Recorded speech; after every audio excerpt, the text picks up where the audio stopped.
Got you.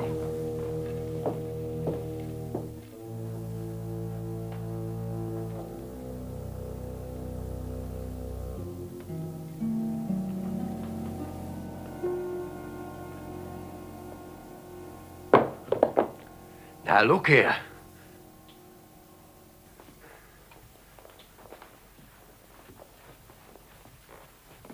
But, Mom!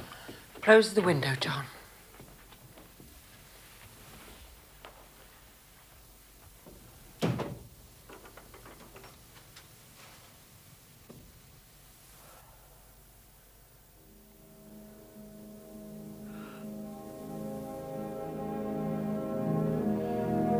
To Sherlock Holmes, she was always the woman, the beautiful Irene Adler, of dubious and questionable memory.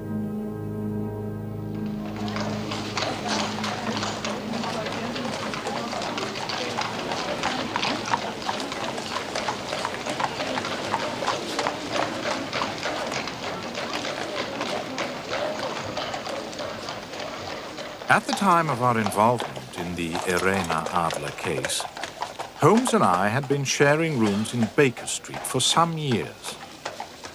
My practice had caused me to be absent in the country for several days. As usual, after leaving Holmes for any length of time, I returned filled with apprehension as to his mood.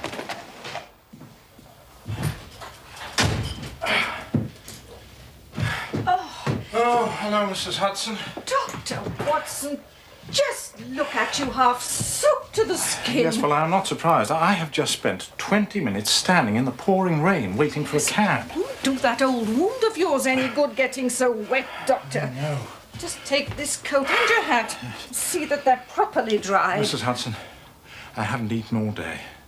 Do hope supper will be up very soon. That's very doubtful. I don't know what's come over Mr. Holmes. He seems to be all on edge. I'm not to bring up supper until I'm called. Those are his orders. Thank you, Mrs. Hudson.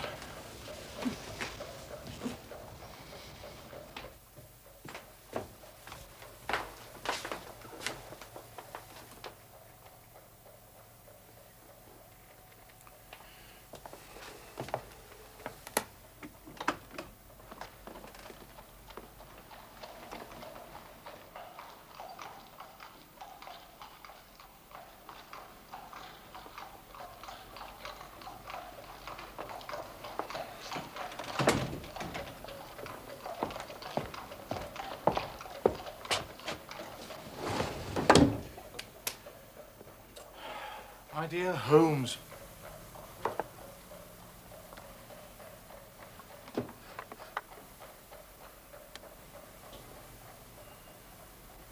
What is it tonight? Morphine or cocaine? Well, I can strongly recommend a 7% solution of cocaine. Would you care to try it? No, indeed. I speak not only as your friend, but as a medical man. How can you risk such damage to the great powers with which you have been endowed? I cannot tell you how it clarifies and stimulates the mind. Yes, and destroys it in time. My mind rebels at stagnation. Give me problems. Give me work. Give me the most abstruse cryptogram, the most intricate analysis, and I'm in my proper atmosphere. Then I can dispense with artificial stimulants. But I abhor the dull routine of existence. I crave mental exaltation.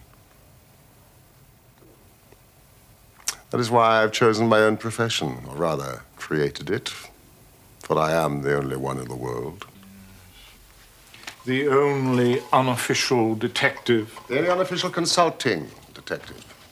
I take no credit in my cases. The work itself, the pleasure of finding a field for my particular powers is my highest reward.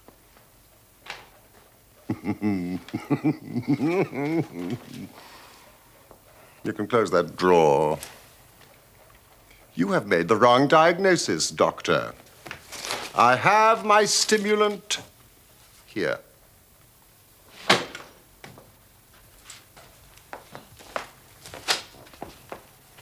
I hope you enjoyed your week in the country. It was good for the appetite. Incidentally, I do wish you would ring for supper.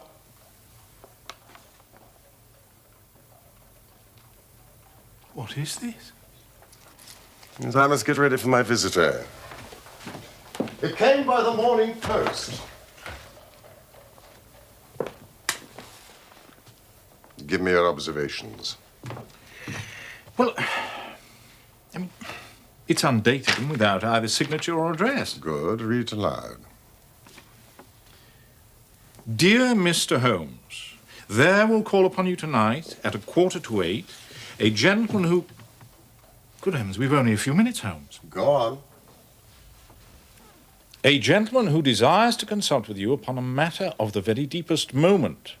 Your recent services to one of the royal houses of Europe have shown that you are one who may be safely trusted with matters which are of an importance which can hardly be exaggerated.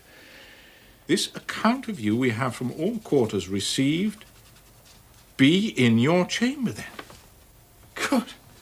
Good heavens, this is a mystery indeed. What do you imagine it means? Well, I have no data yet. It is a capital mistake to theorize before one has data. But the note itself, what do you deduce from it? It's a man's writing. Good. Presumably well-to-do. It's expensive paper, this. It's peculiarly strong and stiff. Peculiar, that is the very word. It is not English paper at all. Hold it up to the light. Ah. Large E, small g, large P and G with a small T woven into the texture. And that is? Maker's monogram. Excellent, Watson. Come along. Let us consult our continental gazetteer. Your cigars. You see, I was not unmindful of your return. Oh. Would you care for some whiskey? Later, perhaps, when we've eaten. The monogram is an abbreviation for Papiergesellschaft, which is the German for paper company. And the E.G. Eglonitz, Egria. A German-speaking district of Bohemia, noted for its numerous glass factories and paper mills there. Bohemia. The Kingdom of Bohemia. And the note is written by a German. You see, this account of you we have from all quarters received. Only a German is so uncourteous to his verbs. So we are to expect a German from Bohemia. Here he is. Drawn by a pair. A nice little broom. There's money in this case, Watson, if there's nothing else. Holmes, I think your visitor will want me out of the way. Not a bit, Doctor. Stay where you are. I am lost without my Boswell. But he sounded so secretive. I may need your help, and so may he. Now stay in that armchair and give me your full attention. Here he comes.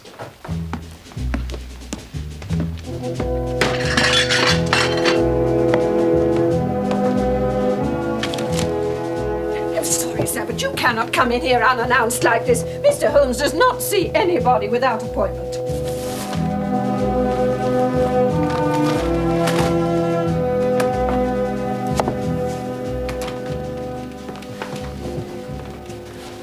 Oh, I'm so sorry, Mr. Holmes. There was nothing I could do. It's perfectly all right, Mrs. Hudson. If you would kindly leave us and close the door. Thank you.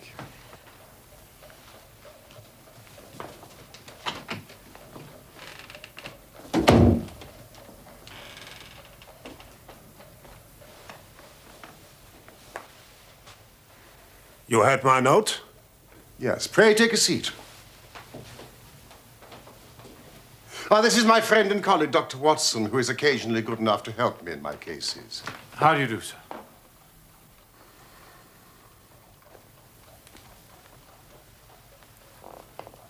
Whom do I have the honor to address? You may address me as the Count von Kramm, a Bohemian nobleman. I should much prefer to communicate with you alone. No, it is both or none. You may say before this gentleman anything which you may wish to say to me. Very well, I take your word that he is a man of honor and discretion. But I must begin by binding you both to absolute secrecy for a period of 2 years. Indeed. At the end of that time, the matter will be of no importance. At present, it is of such weight that it may have an influence upon European history. I promise. And I. You will excuse this mask. The august person who employs me wishes his agent to be unknown to you. In fact, I may confess that the title I've given you is not exactly my own. I was aware of that.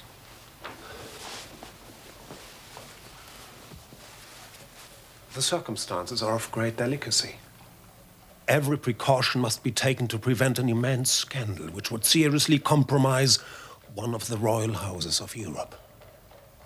To speak plainly, the matter concerns the great house of Ormstein, hereditary kings of Bohemia. I was aware of that too, Your Majesty.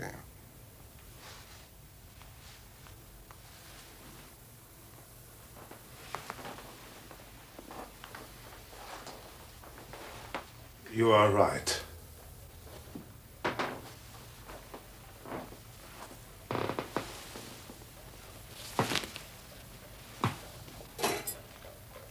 I am the king. Why should I attempt to conceal it? Why indeed? Your Majesty had not spoken before I was aware that I was addressing Wilhelm Gottschalk Sigismund von Ormstein, Grand Duke of Kassel-Felstein and hereditary King of Bohemia, and in passing, the finest duelist in Europe. You have killed 4 opponents. Honorably. Of course.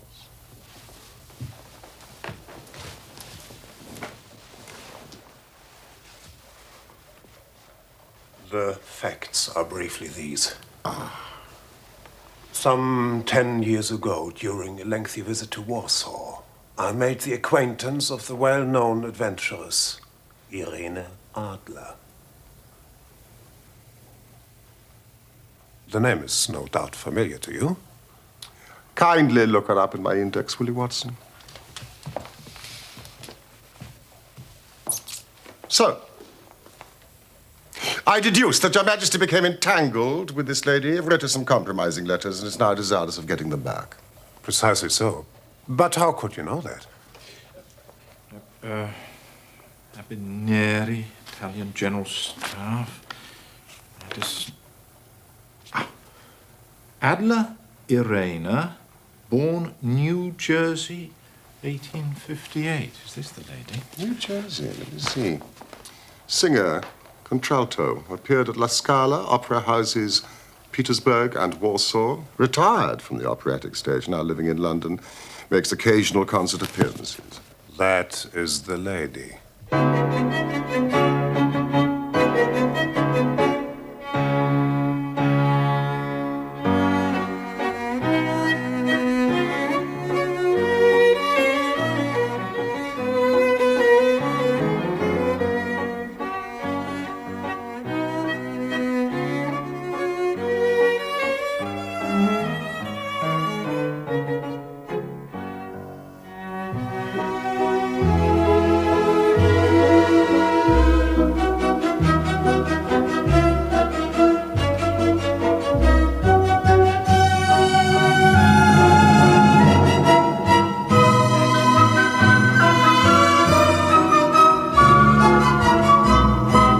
Was there a secret marriage? None. No legal papers or certificates? None. Then I fail to follow, Your Majesty. If this person should produce your letters for blackmailing or other purposes, how is she to prove their authenticity? There is the writing. Poo-poo forgery. My private writing paper. Stolen. My own seal. Imitated. My photograph. Bought. We were both in that photograph.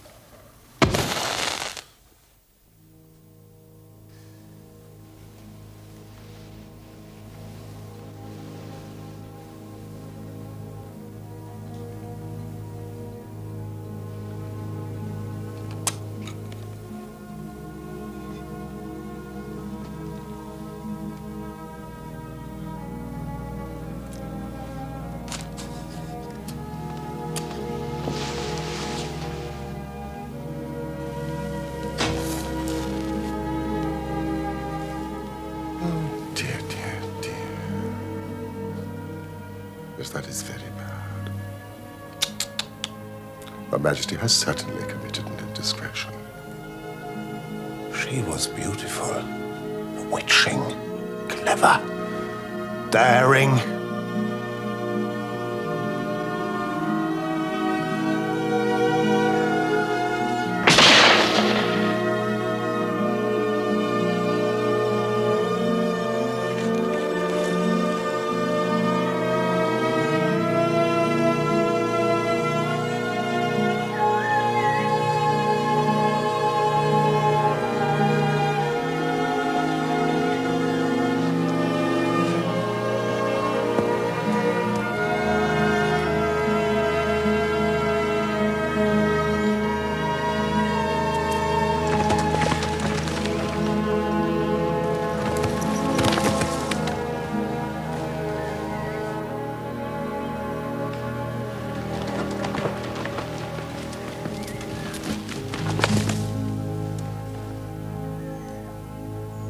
I was only crown prince then.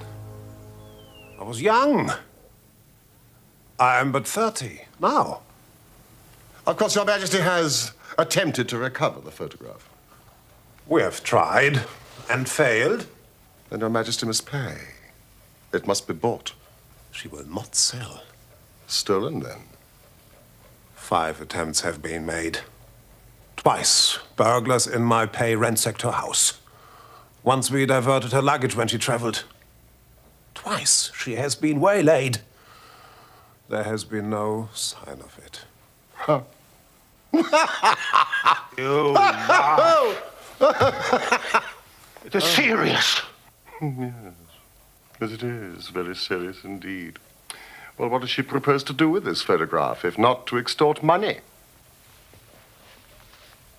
To ruin me. Huh. I'm about to be married. So I've heard. To the Princess Clotilde Lothmann von Saxe-Meiningen, second daughter to the King of Scandinavia. It is a brilliant match. Precisely. But you will know the strict principles of her family. She's herself the soul of delicacy. A shadow of doubt as to my conduct would bring the matter to an end.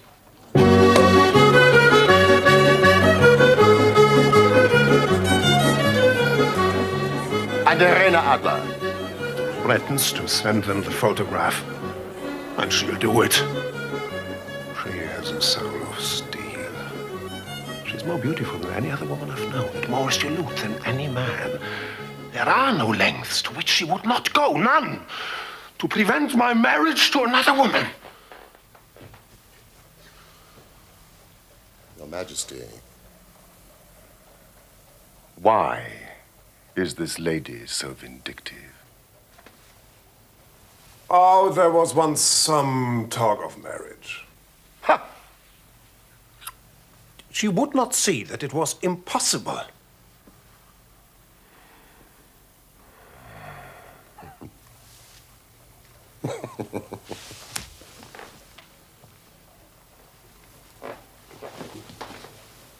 You are sure that she has not sent the photograph yet? I am sure. Why? It may be on its way at this very moment. Because she has said that she would send it on the day when the betrothal was publicly proclaimed. That will be next Monday. And I must leave London on Friday to be home for the ceremony. Ah, then we do have 3 days. Well, that is very fortunate, for I do have other matters in hand. Where can I find your Majesty in London? At the Langham Hotel. As the Count von Krumm, remember? Yes, of course. And as to expenditure?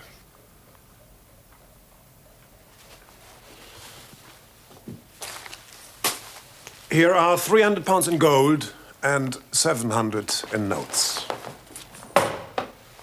And Miss Irene Adler's address. Good night, Your Majesty, and I trust we shall soon have good news for you.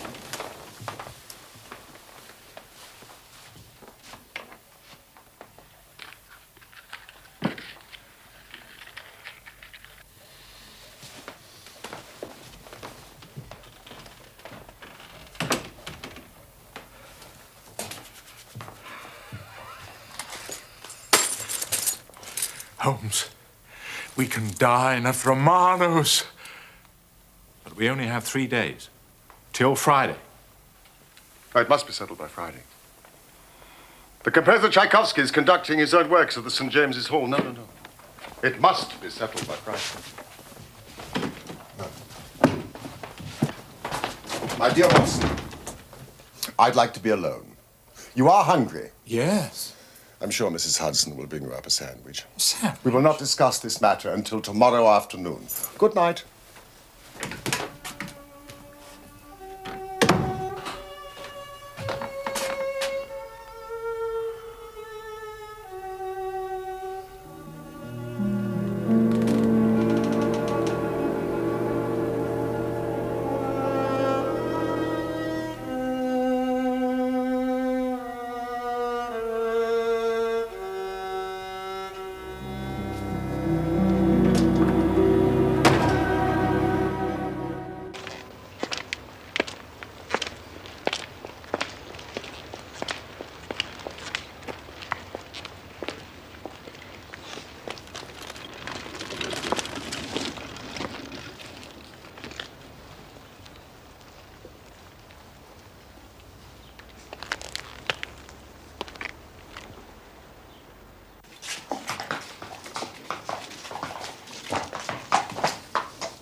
Better than working in it, mate. What is? Looking on. I'll change with you any time, Gov. Out of a position, are you? 8 weeks. A mere first-class groom. Are you? Well, you could give me an hand if you like. I'd see you all right. Why not? Give her the price of the booze. I thought it was a booze.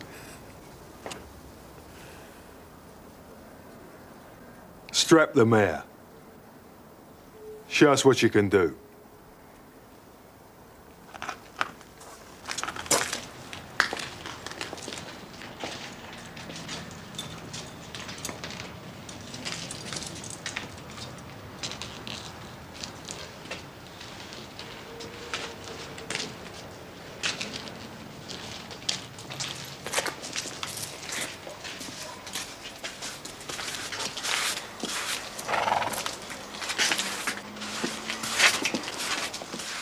I spent a couple of hours with the cabbie and his cronies. Miss Irene Adler has certainly turned all men's heads in those parts. She is the daintiest thing under a bonnet on this planet. So say the Serpentine News fraternity to a man. She lives quietly, drives out at 5 in the evening, returns at 7 sharp for dinner. Seldom goes out at other times, except when she sings. She has only one male visitor, but sees a good deal of him. He never calls less than once a day, and often twice. His name is a Mr. Godfrey Norton of the Inner Temple. You see the advantages of having a cabman as a confidant. Mr. Godfrey Norton is a lawyer. That is important. Ominous, perhaps. Why his repeated visits? Is she his client, friend, or mistress? If he is her lawyer, he might have the photograph in his strongbox. If I love her, he might not even know of it.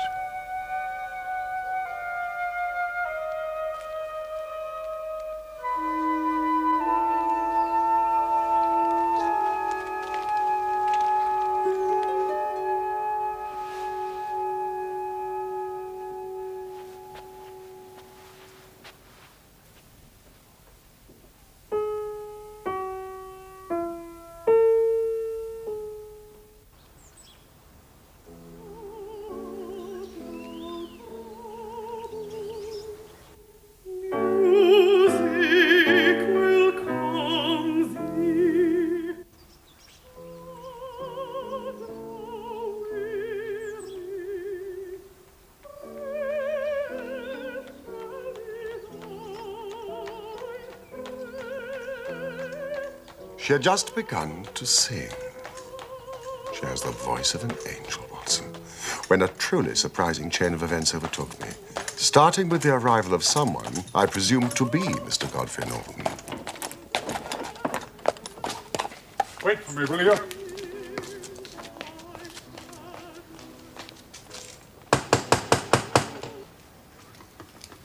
Fetch your mistress's carriage.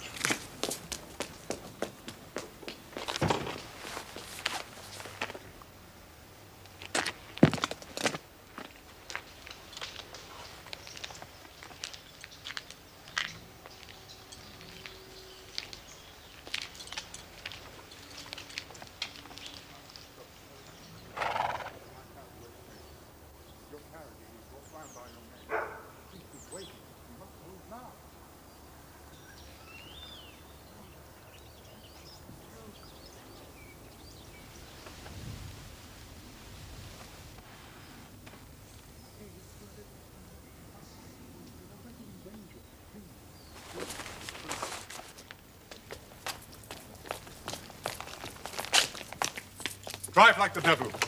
Church of St. Monica, Edge Railroad. I must arrive there at least 5 minutes before 12. That gives you 20 minutes. Half a guinea if you do it.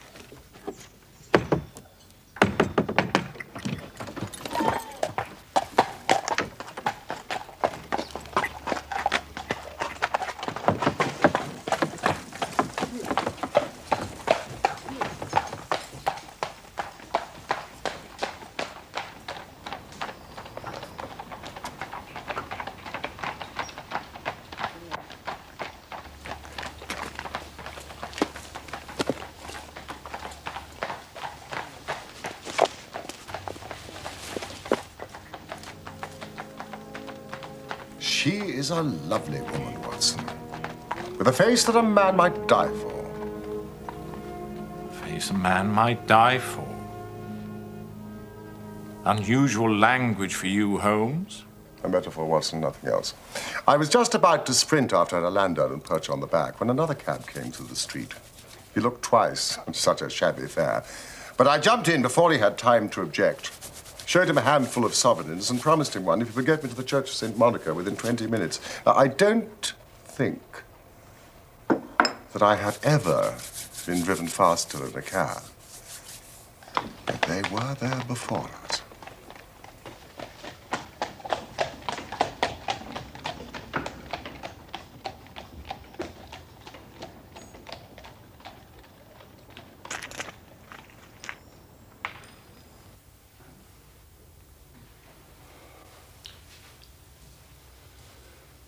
I'm very sorry, Mr. Norton. For pity's sake, it's almost midday. The latest time allowed by law. I would have called in one of those confounded churchmen, but I saw no reason to let them know our business, and I sent them off for a drink. Oh, dear Lord! Godfrey.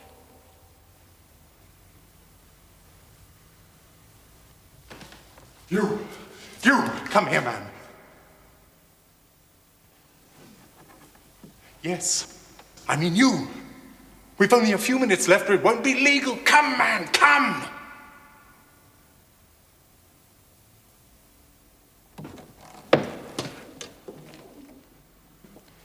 Hold this, and do as you're told. You'll be paid. Ah, we have our witness. The ceremony may proceed.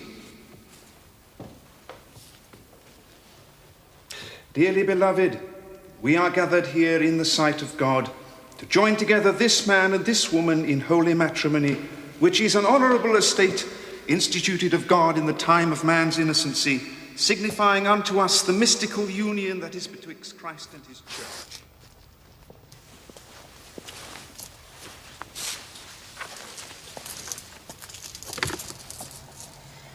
Irene.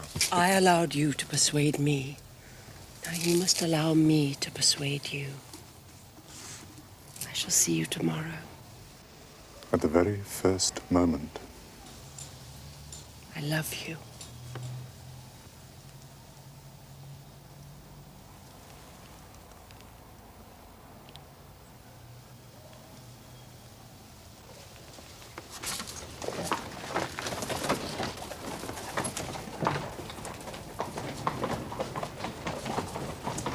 John? Hey, you!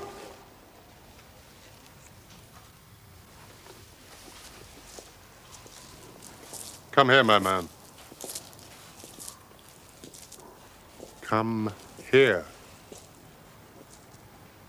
Godfrey, let me.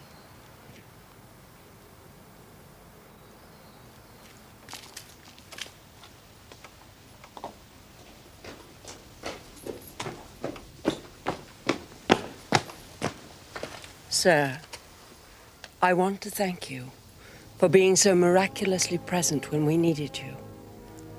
How fortunate that you have remained close by. Well, I'm in no hurry, Mom. I hope you will accept this. I don't need no tip, Mom. Oh, sir, let us call it a little souvenir.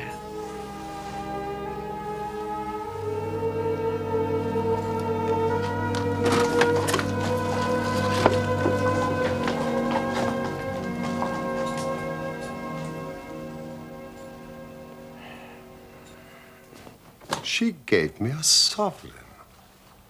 Here it is. What an extraordinary turn of events.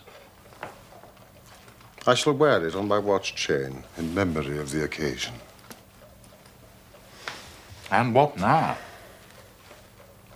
Well, during the ceremony, I thought my plans had been overthrown. If they had made an immediate departure, it would have necessitated the most prompt and energetic measures on my part. But he went back to the temple, and she went to her own home, thus giving us time to act.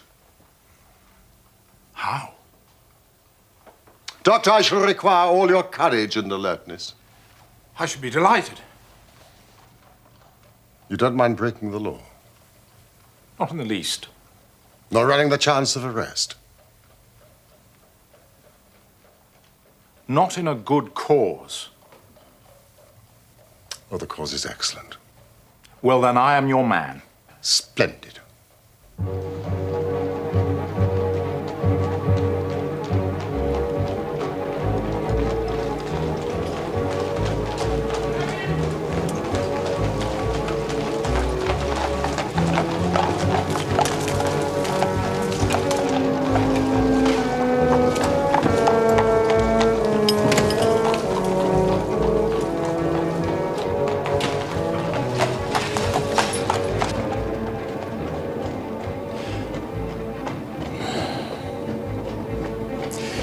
Now, the question is,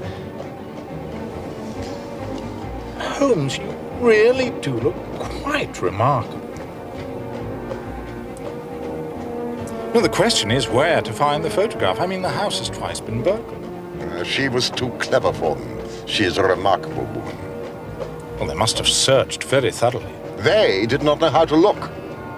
And how will you look? I shall not look.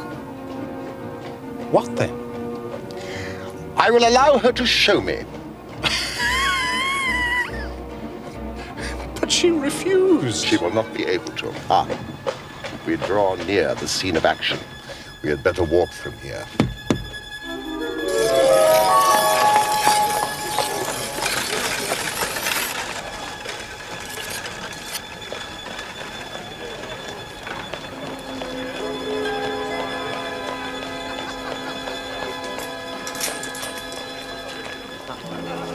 You know your instructions. When you raise your hand, I act. And we meet at the rendezvous in 10 minutes. Here she comes.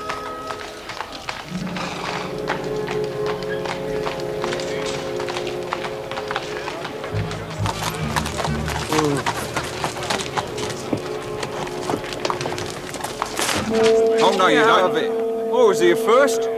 I opened the door, lady. You never know it was me. Clear off, you two.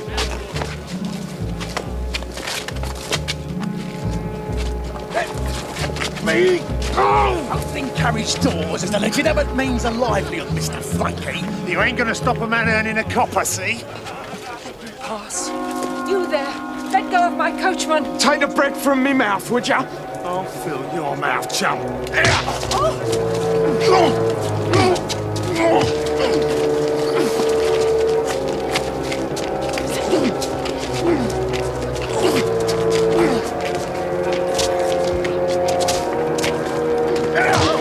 No, peace! Peace, gentlemen, please, I beg you! Peace! I beg of you, madam, I must protect you!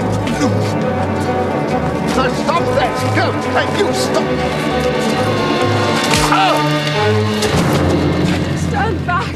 You see what you've done. He's dead! Scarper, mate, before the coppers come! Still breathing, but he's taken a bad knock. I'm sorry, ma'am. You did your best, John. Is he badly hurt? It is only superficial, but he needs attention, quickly. He can't lie in the street. Bring him into the house.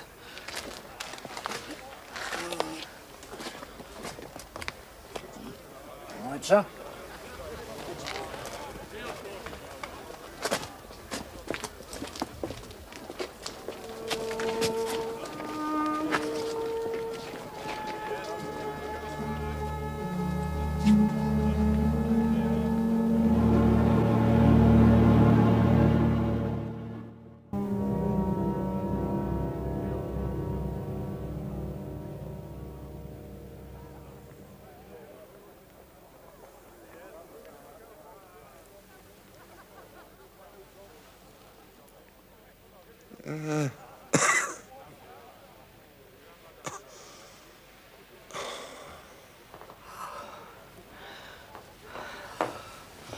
Oh, you're conscious. Thank goodness. You are a brave man. Over here, Willard.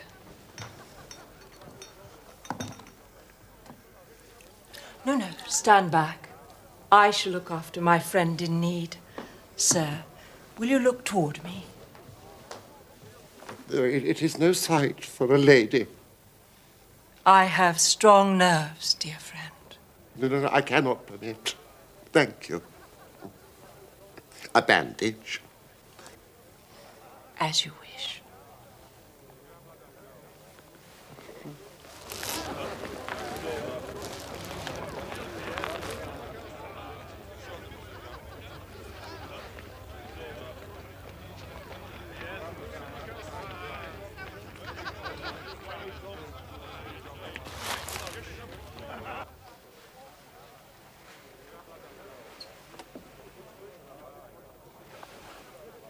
I'm so relieved that your wound isn't serious.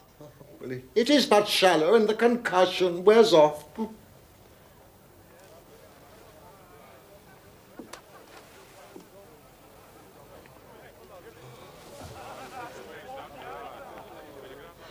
How extraordinary.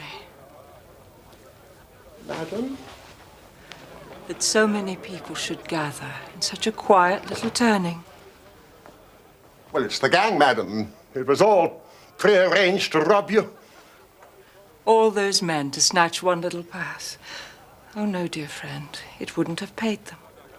My vocation takes me much amongst the poor and even the criminal classes, madam. Look at those people staring. Oh, curiosity is so unseemly, but I fear universal.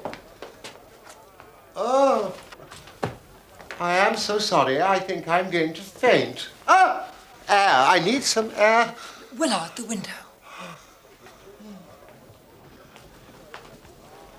Oh.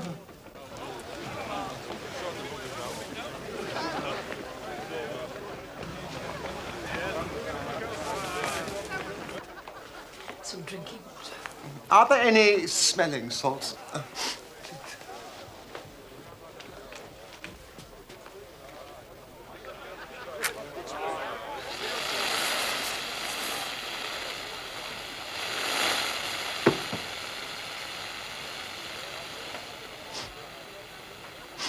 Madam? Madam, I think I can smell fire. What? Fire! Fire! There's a fire!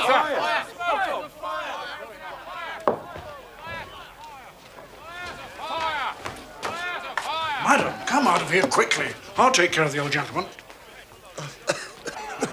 I can't breathe. It's a false alarm. It's a false alarm. Look.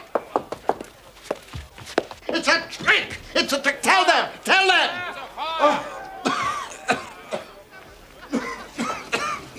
It's a false alarm. Do you hear? We do not need the fire engine.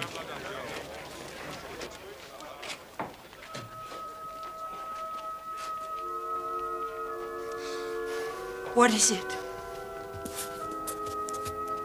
It is a plumber's rocket, madam. One of my flock is a plumber.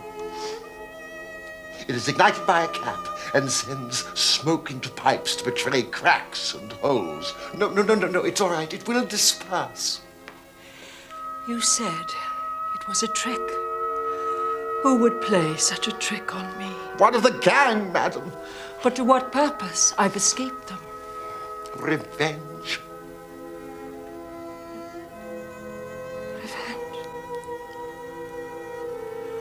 Are there such wicked people? There are people in this world, madam, to whom revenge is in itself a reward. I cannot imagine such feelings. I'm sure you cannot, madam. I am feeling more myself. I must be on my way. Oh, please stay. Some refreshment. Well, one of my flock expects me. Won't you let my carriage take you? Oh, no. The air will aid my recovery. At least your name, your address. That I may thank you adequately. Well, I am just a humble servant, madam, of the all-seeing providence. Good night.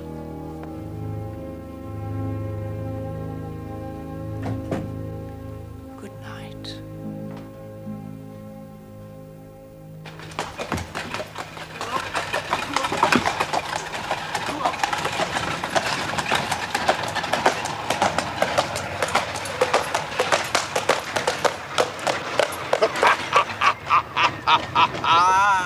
You did it very nicely, Doctor.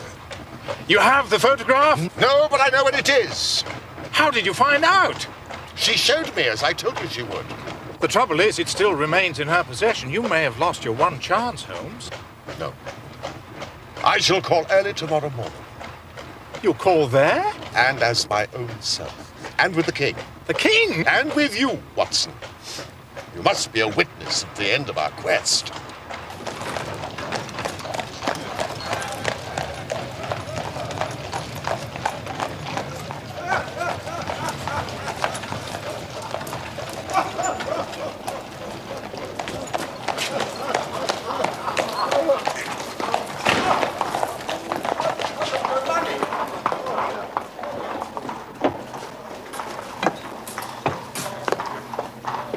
I I trust you will sleep well tonight for a change, Holmes. Well, there's nothing like success for curing insomnia.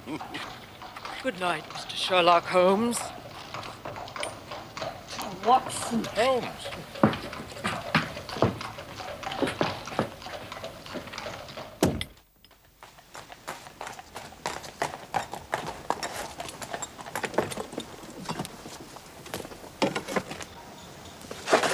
But she could not love him. I'm in hopes that she does. Why? Because it would spare your majesty all fear of future annoyance. If she loves her husband, then she does not love your majesty. And if she does not love your majesty, why should she interfere with your majesty's marriage?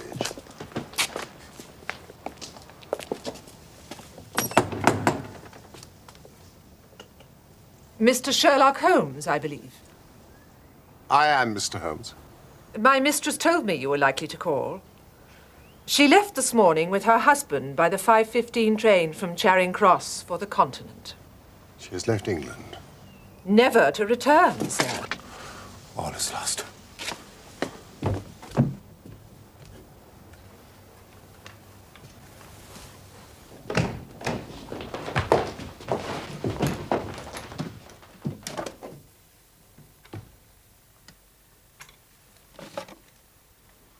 Wir sind gerettet.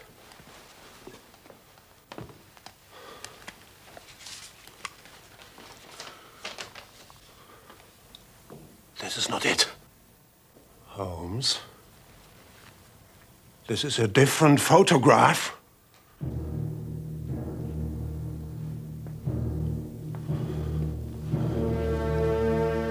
Do you hear me, man? The letter. It is addressed to me. My dear Mr. Sherlock Holmes, you did it very well.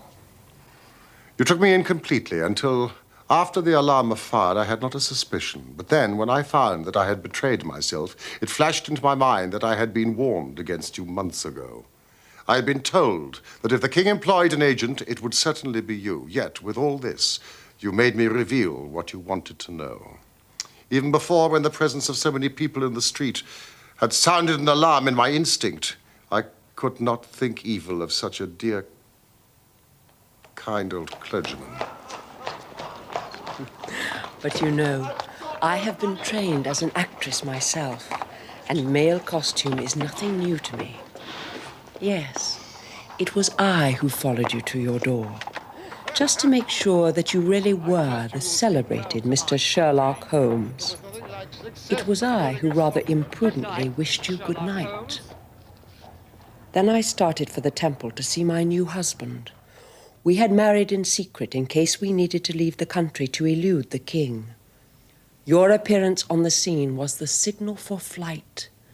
You are too formidable an antagonist.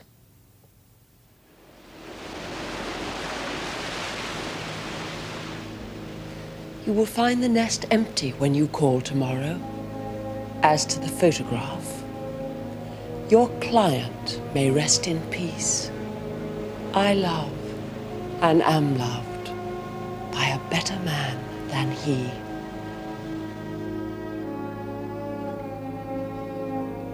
The king may...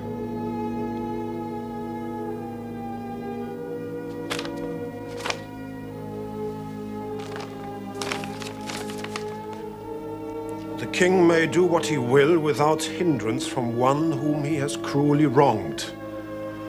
I kept it only to safeguard myself and to preserve a weapon which will always secure me from any steps he may take.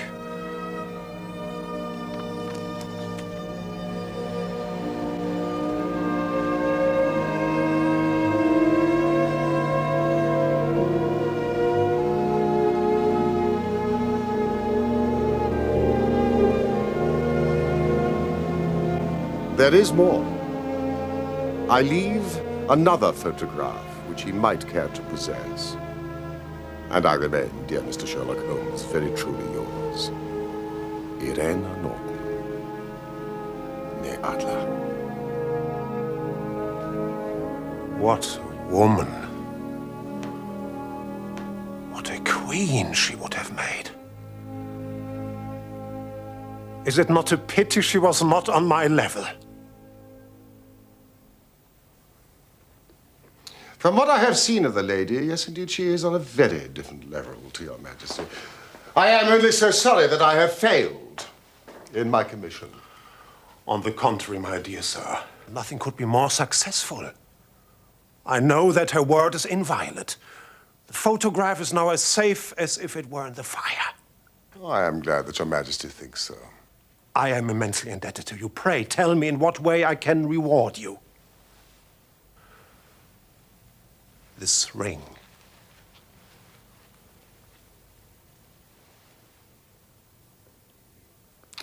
Your majesty has something which I should value even more highly.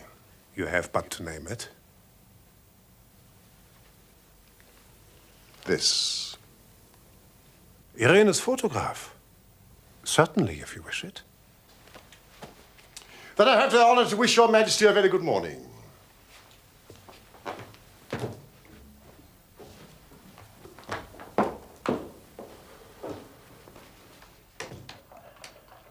And that was how a great scandal threatened the Kingdom of Bohemia, and how the best plans of Mr. Sherlock Holmes were beaten by a woman's wit. He used to sneer much at the cleverness of women, but I have not heard him do it of late. And when he speaks of Irene Adler, or when he refers to that woman, it is always under the honorable title of the woman. In his eyes, she eclipses the whole of her sex. It was not that he ever betrayed any sign of love for Irene Adler. All emotions such as that one are abhorrent to his cold, precise mind. He only looks on women pathologically, as the source of motives, clues. And yet, he keeps her photograph apart, locked up.